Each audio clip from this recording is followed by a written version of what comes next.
প্রিয় উচ্চ মাধ্যমিক পরীক্ষার্থী, তোমরা যারা তৃতীয় সেমিস্টার দেবে তোমাদের জন্য আজ বাংলা ভাষা ও সংস্কৃতি এই বইয়ের পৃষ্ঠা নম্বর 28 থেকে 29 এর বিষয়বস্তুর উপর ভিত্তি করে কিছু এমসিকিউ প্রশ্ন এবং তার উত্তর আজকের এই ভিডিওতে আমরা আলোচনা করব।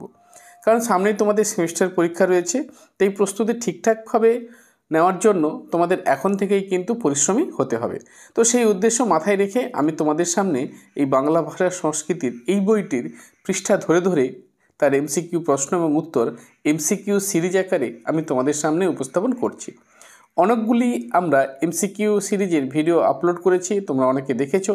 যারা দেখোনি তাদের উদ্দেশ্যে বলছি, এই ভিডিওর ডেসক্রিপশানে আগের ভিডিওগুলির সমস্ত ভিডিওর লিঙ্ক দেওয়া থাকবে, তোমরা সেগুলি দেখে নিতে পারো, অথবা এই চ্যানেলের প্লেলিস্টে গিয়ে তোমরা অর্থাৎ 12 বাংলা সেমিস্টার 3 এই প্লেলিস্টে গিয়ে তোমরা এই ভিডিওগুলি দেখে নিতে পারো। তাহলে তোমাদের প্রস্তুতি আরও ভালো হবে, কারণ পরীক্ষার আগে প্রস্তুতি যত ভালো হবে পরীক্ষার আগে কনফিডেন্স বাড়বে, ফলস্বরূপ পরীক্ষা অবশ্যই ভালো হবে এবং বেশি নম্বর পাবে। তো সেই জন্য আমি তোমাদের সামনে কন্টিনিউ এমসিকিউ সিরিজ আকারে ভিডিও নিয়ে এসেছি। তোমরা মনোযোগ সহকারে এই ভিডিওগুলি দেখো, যদি কোনো সমস্যা থাকে অবশ্যই তোমরা কমেন্ট করতে পারো। পরের অর্থাৎ প্রথম যে প্রশ্ন রয়েছে, দেখো 1 নম্বর প্রশ্ন, তোমাকে চাই অ্যালবামটি প্রকাশিত হয় 1989, 1990, 91, 92। তাহলে এই প্রশ্নের সঠিক উত্তর অপশান ডি, 1992 সালে। পরে যে প্রশ্নটি রয়েছে, কবির সুমনের গান শ্রোতাদের মনে কোন পাশ্চাত্য আন্দোলনের প্রতিধ্বনি তোলে? বলছে ফ্রিডম জ্যাজ, হিপ হপ বিপ্লব, নিউ সং আন্দোলন আর গ্রাঞ্জ আন্দোলন। তাহলে এই প্রশ্নের সঠিক উত্তর অপশান সি, নিউ সং আন্দোলন। পরে 3 যে প্রশ্ন, খাতা দেখে গান গেও না গানে কোন ধারার প্রভাব লক্ষ্য করা যায়? শাস্ত্রীয় সঙ্গীত, কীর্তন লোকগীতি, পশ্চিমী ক্লাসিক্যাল আর কি বিটলস প্রভাবিত পপ। তাহলে এই প্রশ্নের সঠিক উত্তর অপশান বি, কীর্তন ও লোকসঙ্গীত। পরে ঘুমাও বাউন্ডলে 1995 যে অ্যালবামটি প্রকাশিত হয়েছিল তার রচয়িতা কে ছিলেন? অঞ্জন দত্ত, নচিকেতা, কবির সুমন আর পল্লব কীর্তনিয়া। তাহলে এই প্রশ্নের সঠিক উত্তর অপশান সি, কবির সুমন। পরে 5 যে প্রশ্ন রয়েছে, নচিকেতার প্রথম অ্যালবামের বিজ্ঞাপন সূত্রে কোন শব্দবন্ধটির উৎপত্তি ঘটে? শ্রুতিসঙ্গীত, জীবনমুখী গান, স্বরলিপি গান আর কথা ও সুর। তাহলে এই প্রশ্নের সঠিক উত্তর কী হবে? অবশ্যই অপশান বি, জীবনমুখী গান। পরে 6 যে প্রশ্ন রয়েছে, দেখব নচিকেতার গানে কোন বৈশিষ্ট্যটি অধিক গুরুত্ব পায়? বলছে অপেরাটিক বিন্যাস, ধর্মীয় অনুরণন, মানবতা ও মানবিক মূল্যবোধ এবং নিছক প্রেমের অভিব্যক্তি। তাহলে এই প্রশ্নের সঠিক উত্তর অপশান সি, মানবতা ও মানবিক মূল্যবোধ। 7 যে প্রশ্ন রয়েছে, রবিশঙ্কর পাশ্চাত্য ও ভারতীয় সঙ্গীতের মেলবন্ধনে গুরুত্বপূর্ণ ভূমিকা নিয়েছিলেন, কারণ তিনি ইহুদি, মেনুহিন ও ফিলিপস গ্লাস এর মতো শিল্পীদের সঙ্গে ফিউশন মিউজিক সৃষ্টি করেন। তাহলে দেখো এই যে বিষয়টি রয়েছে, রবিশঙ্কর পাশ্চাত্য ও ভারতীয় সঙ্গীতের মেলবন্ধনে গুরুত্বপূর্ণ ভূমিকা নিয়েছিলেন, এটিও সত্য। কারণ তিনি কি কারণ তিনি ইহুদি, মেনুহিন ও ফিলিপস গ্লাসের মতো কিছু শিল্পীদের সঙ্গে তিনি ফিউশন মিউজিক সৃষ্টি করেছিলেন, এটিও সত্য। তাহলে আমরা যদি দেখি তাহলে অপশান এ উভয়ই সত্য এবং আর হলো এর সঠিক ব্যাখ্যা। 8 যে প্রশ্ন রয়েছে, নিচের কোন ব্র্যান্ডে ইংরেজি ভাষায় গান পরিবেশন করতো? মহিনের ঘোড়াগুলি, লক্ষ্মীছাড়া, হাই, ভূমি। তাহলে এই প্রশ্নের সঠিক উত্তর অপশান সি, হাই। এরপরে দেখো পরে যে প্রশ্নটি রয়েছে 9 দাগে, স্তম্ভ মেলানো, বলছে ঘরানা বা ধারা এবং সঙ্গীতজ্ঞ। বলছে মাইহার ঘরানা, সঙ্গীতজ্ঞ আলাউদ্দিন খাঁ, ফিউশন মিউজিক অবশ্যই রবিশঙ্কর, আর রক ব্যান্ড বা ব্র্যান্ড সঙ্গীত ফসিলস, আর সুরবাহার অন্নপূর্ণা দেবী। তাহলে একেবারে শুয়ে আছে, অর্থাৎ এদিক থেকে যদি আমরা দেখি অপশান এ হচ্ছে কি এর সঠিক উত্তর। 10 যে প্রশ্নটি রয়েছে, দেখো সত্য বিবৃতি চিহ্নিত করো। তাহলে বলছে আলাউদ্দিন খাঁ একজন শরৎবাদক ও সঙ্গীত শিক্ষক ছিলেন, তাহলে এটি কিন্তু অবশ্যই সত্য। তারপর হচ্ছে অন্নপূর্ণা দেবী আলাউদ্দিন খাঁর কন্যা ছিলেন, এটিও সত্য। বলছে রবিশঙ্কর ছিলেন অন্নপূর্ণার ছাত্র, না এটি কিন্তু মিথ্যা, কারণ আমরা জানি যে রবিশঙ্কর বা অন্নপূর্ণা এদের মধ্যে স্বামী স্ত্রীর সম্পর্ক, তাই ছাত্র এটি সঠিক নয়। এরপর কি বলছে আলাউদ্দিন খাঁ শুধু এক ঘরানার সঙ্গীতেই সীমাবদ্ধ ছিলেন, না এটিও মিথ্যা। তাহলে যদি আমরা দেখি 1 আর 2 এটি হচ্ছে গিয়ে সত্য, অর্থাৎ অপশান এ কেবল 1 আর 2 সত্য।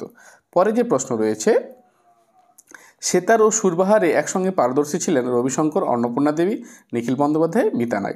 তাহলে এই প্রশ্নের সঠিক উত্তর অবশ্যই অপশান বি, অন্নপূর্ণা দেবী, তিনি কিন্তু সেতার এবং সুরবাহারে একসঙ্গে পারদর্শী ছিলেন। 12তে যে প্রশ্ন রয়েছে, মাইহার ঘরানা কাকে কেন্দ্র করে গঠিত হয়? পণ্ডিত রবিশঙ্কর, আলাউদ্দিন খাঁ, বিলায়েত খাঁ, ইমরাত খাঁ। তো এই প্রশ্নের সঠিক উত্তর কী হবে? অর্থাৎ মাইহার ঘরানা আমরা জানি যে অবশ্যই অপশান বি, আলাউদ্দিন খাঁ একে কেন্দ্র করে বা ওনাকে কেন্দ্র করে মাইহার ঘরানা তৈরি হয়েছিল। এরপরে আমরা 13তে যে প্রশ্ন, নিচের কোন যন্ত্রে দানিবাবুর পারদর্শিতা ছিল? বলছে সেতার, পাখোয়াজ, বাঁশি আর সুরবাহার। তাহলে এই প্রশ্নের সঠিক উত্তর কী হবে? অপশান বি, পাখোয়াজ। এরপরে 14তে যে প্রশ্ন, রবিশঙ্কর যে ব্যান্ডের উপর গভীর প্রভাব ফেলেন সেগুলো কী কী? বলছে বিটলস, আচ্ছা লেড জেপেলিন আর পিঙ্ক ফ্লয়েড আর কুইন। তাহলে এই প্রশ্নের সঠিক উত্তর কী হবে? Option A, Beatles. তাহলে 14টি গুরুত্বপূর্ণ এমসিকিউ প্রশ্ন এবং তার উত্তর আমরা আলোচনা করলাম। এরপরে আমরা 15তে যে প্রশ্নটি দেখব, আমরা কারণ বিবৃতি একটি প্রশ্ন রয়েছে, এই প্রশ্নটি দেখব। কী বলা রয়েছে? বাংলা গানের আধুনিক ধারায় ফসিলস ও চন্দ্রবিন্দু ব্যান্ডের বিশেষ ভূমিকা রয়েছে, কারণ এরা মূলত ইংরেজি গান পরিবেশন করতো। তাহলে দেখো এই যে বিষয়টি যদি আমরা দেখি তাহলে কিন্তু বিষয়টি একটু অন্যরকম। তাহলে বলছে বাংলা গানের ধারায় ফসিলস চন্দ্রবিন্দু ব্যান্ডের বিশেষ ভূমিকা রয়েছে, তাহলে এটি কিন্তু সত্য, অবশ্যই সত্য। এরপরে কি রয়েছে? যে এরা মূলত ইংরেজি গান পরিবেশন করতো, এটি কিন্তু মিথ্যা, কারণ ইংরেজি গান তারা পরিবেশন করতো না। তাহলে কী হবে? এই প্রশ্নের সঠিক উত্তর অবশ্যই অপশান সি, এ সত্য কিন্তু আর মিথ্যা। এরপর দেখো 16তে যে প্রশ্ন, ফিউশন মিউজিক শব্দটি কোন সময় বাংলাতে জনপ্রিয় হয়? 40-এর দশকে, 60-70-এর দশকে, 90-এর দশকে, 2000 দশকের পর। তাহলে এই প্রশ্নের সঠিক উত্তর কী হবে? অপশান বি, 60-70-এর দশকে। এরপরে 17তে যে প্রশ্ন বলছে, ইহুদি মেনহিনের সঙ্গে যৌথভাবে কাজ করেন কে? আলাউদ্দিন খাঁ, রবিশঙ্কর, কল্যাণ মুখোপাধ্যায় আর মণিলাল নাগ। তাহলে মণিলাল নাগ। তাহলে এই প্রশ্নের সঠিক উত্তর কী হবে? অবশ্যই এখানে অপশান বি, রবিশঙ্কর। দেখো 18তে যে প্রশ্ন রয়েছে, সত্য বিবৃতি চিহ্নিত করে যে প্রশ্নটি রয়েছে আমরা দেখব। বলছে রবিশঙ্করের প্রচেষ্টায় ফিউশন সঙ্গীতের সূচনা হয়, এটি কিন্তু অবশ্যই সত্য। এরপরে কি বলছে? রবিশঙ্কর বিটলস ব্যান্ডকে প্রভাবিত করেননি বলছে, তাহলে এটি কিন্তু মিথ্যা, কারণ তিনি করেছিলেন। এরপর আনন্দশঙ্কর ও বিক্রম ঘোষ ফিউশন ধারা কাজ করেন, তাহলে আনন্দশঙ্কর, বিক্রম ঘোষ এটি কিন্তু সত্য। আর রবিশঙ্কর শুধুমাত্র ভারতের মধ্যেই সঙ্গীত চর্চা সীমাবদ্ধ রাখেন, এটি মিথ্যা, সারা বিশ্বব্যাপী তার সঙ্গীত চর্চা ছড়িয়ে পড়েছিল। তাহলে আমরা দেখতে পাচ্ছি 1 আর 3 এটি সত্য, তার মানে অপশান এ হচ্ছে গিয়ে সত্য। 19-এ যে প্রশ্ন রয়েছে আমরা এবার দেখব। এখানে কি রয়েছে? 19-এ বলছে সেতার বাদক নিখিল বন্দ্যোপাধ্যায়ের গুরু কে ছিলেন? আলাউদ্দিন খাঁ, কল্যাণ মুখোপাধ্যায় আর বিলায়েত খাঁ, ইন্দাস খাঁ। তাহলে এই প্রশ্নের সঠিক উত্তর কী হবে? Option A, Alauddin Khan. এরপরে দেখো 20-তে যে প্রশ্নটি রয়েছে, পরবর্তী প্রজন্মের কোন শিল্পী ফিউশন ধারার পরীক্ষায় সুনাম অর্জন করেছিলেন? অঞ্জন দত্ত, পল্লব কীর্তনিয়া, তপন সিং, বিক্রম ঘোষ। তাহলে এই প্রশ্নের সঠিক উত্তর অপশান ডি, বিক্রম ঘোষ। ইনি কিন্তু পরবর্তী প্রজন্মের মধ্যে ফিউশন ধারার পরীক্ষায় সুনাম অর্জন করেন। 21-এ যে প্রশ্নটি রয়েছে দেখব, বাংলা গানের ইতিহাসে ব্র্যান্ড সংস্কৃতির মূল্যায়নের সময় এখনও আসেনি, এই উক্তিটির তাৎপর্য কী? তাহলে তাৎপর্য কী? বলছে ব্র্যান্ড সঙ্গীতের সুর মানহীন, ইতিহাসের বিচার সময় সাপেক্ষ, জনপ্রিয়তা কম, আর কি বলেছে এটি বাংলা নয় বিদেশি প্রভাব রয়েছে। না, বিষয়টি তাহলে কি না, ইতিহাসের বিচার অবশ্যই সময় সাপেক্ষ, কারণ এই সমস্ত সম্পর্কে মন্তব্য করা বা একেবারে মূল্যায়নে আসা তার মতন সময় এখনও আমরা অতিক্রম করিনি। তো সেই দিক থেকে আমরা যদি দেখি তাহলে অপশান বি সঠিক উত্তর।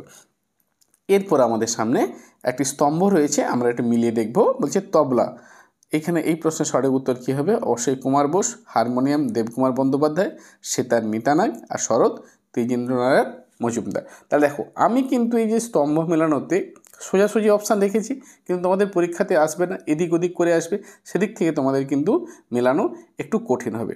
কিন্তু যেহেতু আমি তোমাদের সঙ্গে এইভাবে রেখেছি, অর্থাৎ এখানে সোজাসুজি, তার মানে তোমাদের আই কন্ট্যাক্ট যে তৈরি হচ্ছে, এখানে এই বিষয়গুলো কিন্তু মাথার মধ্যে থাকবে।